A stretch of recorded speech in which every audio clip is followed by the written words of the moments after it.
Salut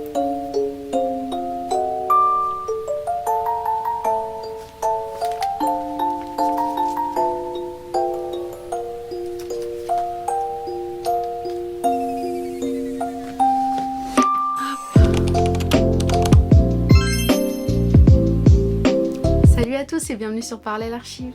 Aujourd'hui on se retrouve pour une nouvelle vidéo. Alors ça fait longtemps que j'ai pas posté sur cette chaîne mais je reviens. Donc voilà, on peut faire des petites pauses dans la vie. Donc c'est parti. Aujourd'hui on va parler d'un designer qui a un nom qui signifie courage en japonais. Vous l'aurez deviné avec l'intro, il s'agit d'Isamu Noguchi. Avant de commencer cette vidéo, prends ton verre de matcha, de café, un chocolat chaud et on va commencer à parler de ce designer légendaire. Vas-y, je t'attends. Né à Los Angeles le 17 novembre 1904, d'un père japonais et d'une mère américaine, sa double identité va être l'axe majeur de sa recherche durant toute sa carrière de designer et d'artiste. Il grandit au sein d'un foyer artistiquement très stimulant puisqu'il a pour père le poète Yonejira Noguchi et pour mère l'écrivaine Léonie Gilmore. De l'âge de 2 à 14 ans, il grandira au Japon avec sa mère et sa demi-sœur qui elle deviendra l'une des pionnières de la danse moderne, Ace Gilmore. Dans sa maison japonaise de Yokohama, il va passer son enfance à s'occuper du jardin et il va se prendre de passion pour la botanique et également le travail du bois, puisqu'il fera des stages dans un atelier de charpentier. À seulement 14 ans, le jeune Isamu Noguchi revient aux États-Unis s'installer, puisqu'il intègre le lycée de La Porte à Rolling Prairie. Son souhait de vouloir devenir artiste s'ébauche petit à petit, et donc il décide d'intégrer l'été entre l'obtention de son bac et la rentrée à l'université, l'atelier du sculpteur Gülsum Borglum. Alors comme ça peut-être que le nom de Borglum ne vous dit rien, mais juste pour recontextualiser la chose, Borglum c'est le sculpteur qui a réalisé un des monuments historiques les plus connus au monde, qui n'est rien d'autre que le fameux Mont Rochemort. Alors Noguchi va passer un été à ses côtés, il va l'assister dans son atelier, il va beaucoup apprendre de lui, mais au terme de cet été, Borglum va lui annoncer qu'il pense que finalement le métier de sculpteur n'est pas fait pour lui, pour Isamu Noguchi, et qu'il devrait peut-être envisager une autre carrière que celle d'artiste. Et donc c'est pour ça qu'à partir de la rentrée de 1922, Isamu Noguchi va déménager à New York pour intégrer l'université de Columbia dans la section médecine. Lors de cette période de sa vie à New York, il va se lier d'amitié avec plusieurs personnes. Il va notamment se lier d'amitié avec le danseur Micho Ito, qui va l'inciter à reprendre son activité d'artiste et à persévérer. À partir de 1924, soit 2 ans après sa rentrée en école de médecine, sa mère va l'inciter à prendre des cours du soir à la Leonardo da Vinci Art School de New York. C'est là qu'il se fera repérer par l'artiste Honorio Ruotolo, qui va tout de suite reconnaître le talent d'Isamu Noguchi et être impressionné non seulement par sa réflexion mais également par sa pratique de l'art. Et seulement 3 mois après avoir intégré les cours du soir de la Leonardo da Vinci Art School, il va décider d'arrêter sa carrière de futur médecin et de se consacrer pleinement à sa carrière d'artiste. Il va donc ouvrir un studio dans lequel il va prendre des commandes pour pouvoir sculpter des bustes notamment, et également il présentera dans la foulée sa première exposition new-yorkaise. Entre ses commandes de sculpture pour des particuliers et la préparation de ses expositions individuelles et collectives, Isamu Noguchi se consacre pleinement à sa recherche artistique et décide également d'intégrer en tant qu'assistant l'atelier du sculpteur Constantin Brancusi. Ses recherches artistiques se fondent notamment sur la symbolique de la nature et sur les matériaux qu'elle produit. Il est également grandement influencé dans son travail par la peinture traditionnelle chinoise, mais également le mouvement japonais Mingei, décrit par l'artiste Sotsu Yanagi comme un mouvement produisant des œuvres, je cite, « modestes, mais non de pacotille, bon marché, mais non fragiles. La malhonnêteté, la perversité, le luxe, voilà ce que les objets Mingei doivent au plus haut point éviter. Ce qui est naturel, sincère, sûr, simple, telles sont les caractéristiques du Mingei. » Le mouvement Mingei est particulièrement caractérisé par la céramique et le travail de la poterie fait à la main, mais au sein de ce mouvement, plusieurs artistes créent des œuvres également en hommage, notamment par exemple aux céramiques coréennes de la dynastie Yi. Noguchi est donc un artiste pluridisciplinaire, il est artiste, designer, il est également set designer, c'est-à-dire qu'il crée des ambiances de scène pour notamment des productions de théâtre et de danse. Il va notamment travailler grandement durant sa carrière en set design avec la danseuse et chorégraphe Martha Graham. Bien évidemment, Isamu Noguchi, c'est un pilier du design contemporain, c'est une référence classique pour nous.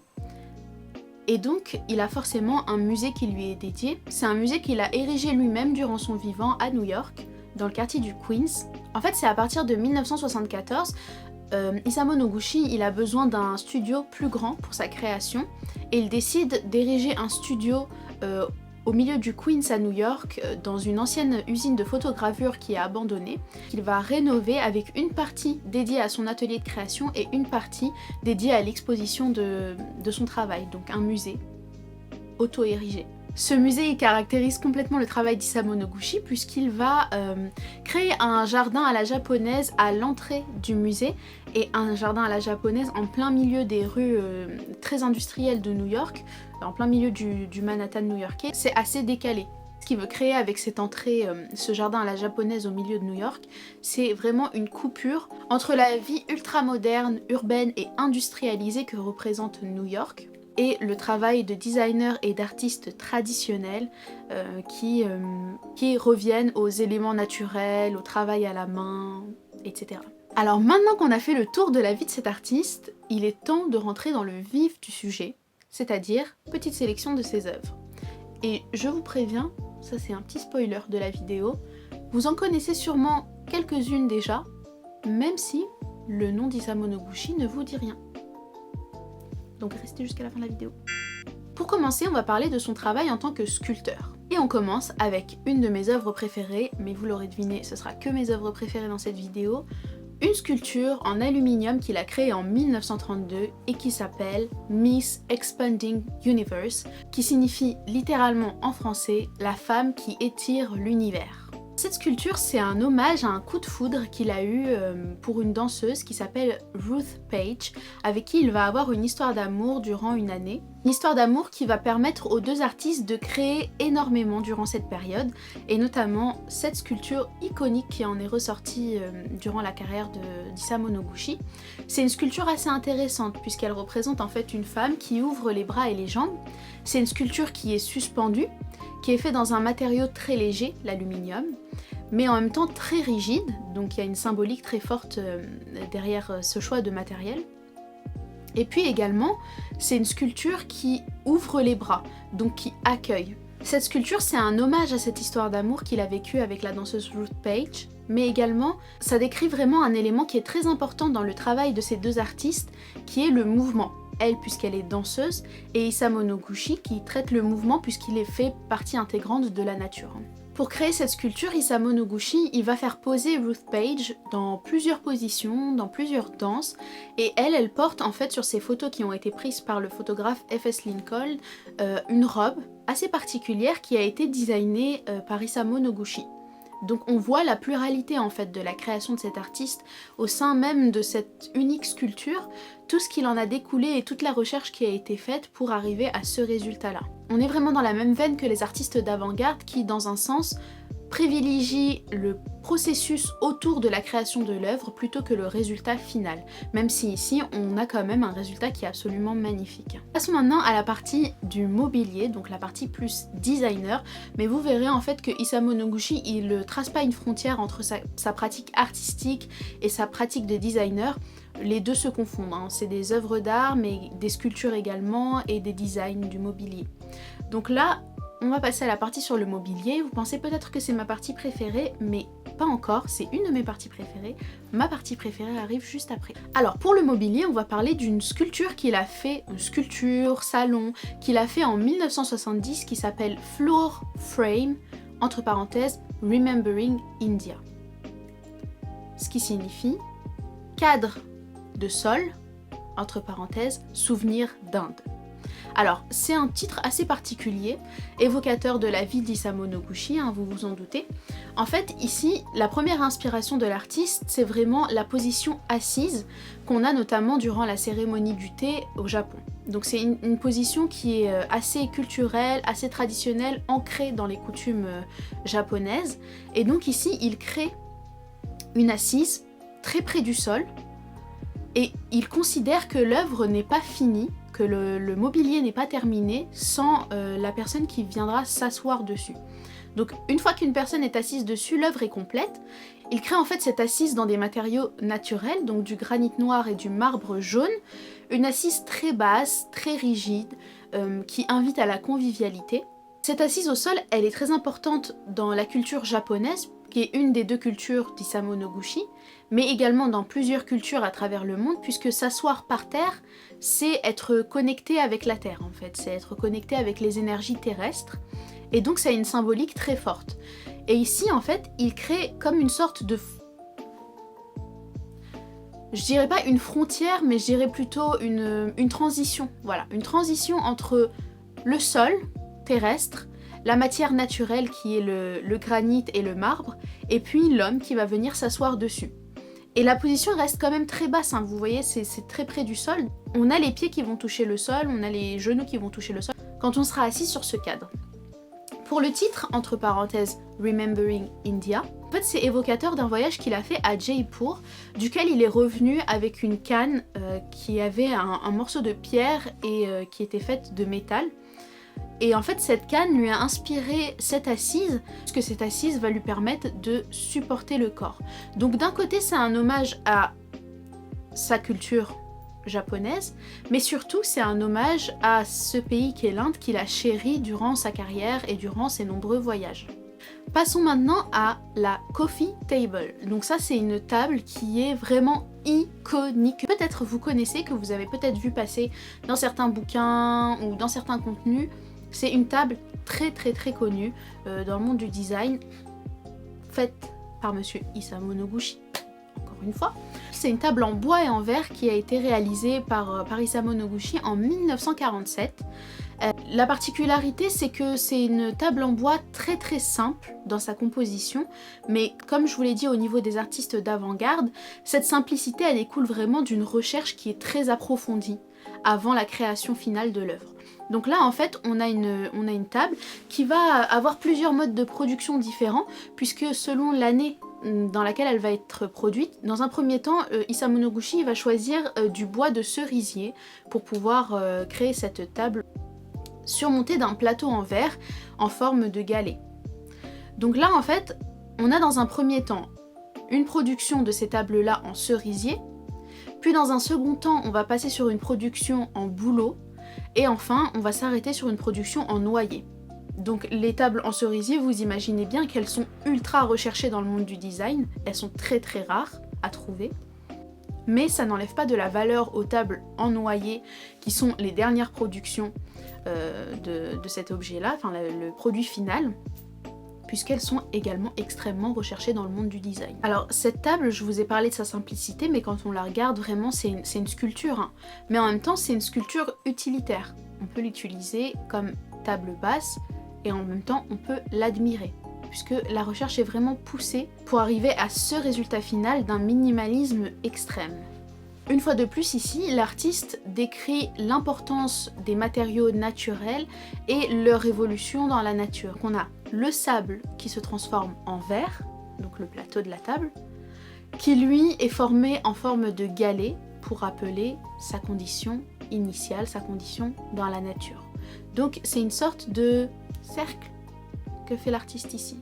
Et maintenant, passons à ma partie préférée, c'est les luminaires d'Isamu Noguchi. Et ça c'est peut-être la partie que vous connaissez le plus sans connaître le designer, puisque ces luminaires ils ont été très popularisés dans les années 70, notamment des dupes de ces luminaires qui ont été commercialisés à moindre coût par des grandes chaînes comme Ikea. Mais nous on va parler de l'OG, on va parler de la lampe originelle, celle qui a été créée dans les années 50 par Isamu Noguchi.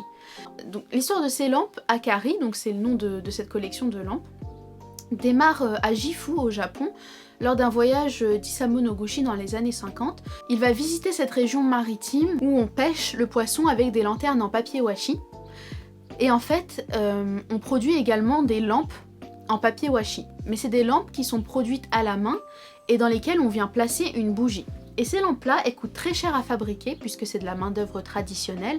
Et donc elles commencent à devenir impopulaires puisque peu pratiques avec le risque d'incendie et puis également à très haut coût. Donc les lampes en soie qui sont fabriquées à la chaîne en usine, elles vont prendre en popularité et le maire de Gifu à l'époque va contacter Isamu Noguchi et lui demander d'essayer de repopulariser ces lampes traditionnelles japonaises en papier washi, de trouver un moyen de les recommercialiser et de donner un regain de popularité en fait à ces lampes-là.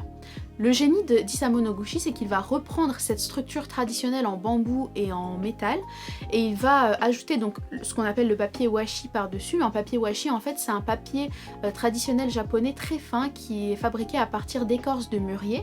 Donc il va rajouter ce papier tout autour et en fait, au lieu de mettre une bougie à l'intérieur, il va ajouter un circuit électrique qui va permettre d'utiliser, de réutiliser cette lampe à l'infini et donc d'éviter les risques d'incendie. Et donc ça va être le coup de génie puisque cette lampe il va la décliner des années 50 jusqu'à la fin de sa vie, à la fin des années 80. Et ça va permettre un regain de popularité au niveau de la région de Gifu qui produit toujours ces lampes Akari et il va dessiner plus de 240 modèles de lampes Akari.